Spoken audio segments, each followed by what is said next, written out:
We have bottle brush bushes in our front yard, and for some reason, after about 6 years, they die. They get nice and big and loaded with flowers, and they just die. I cut down one recently, and these are the cutoffs of that. I hate to just throw this wood away because if you look here, you can see it's rather pretty wood, and I have a feeling it's going to be a really nice grain. So I'm going to trim off these sticks, and I'm going to set this aside for a little while and see if I can figure out what I'm going to do with them. I have the board mounted onto my lathe. I have already put in the threaded inserts and epoxied it into place. I'm not totally sure that epoxy was the thing to do, but it was the thing I did.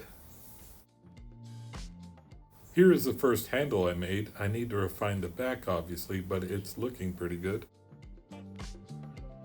I have to figure out a way to smooth out this end and mount it into the lathe, and I think I have a plan.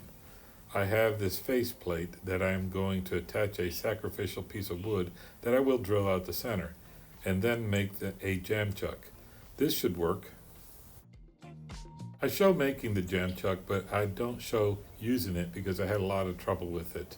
As you can see in the next shot, the handles got marked up by it.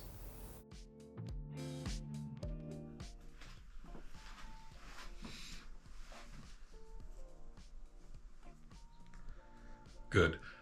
Finally, after every woodworking project, you should always count your fingers. You end with 10.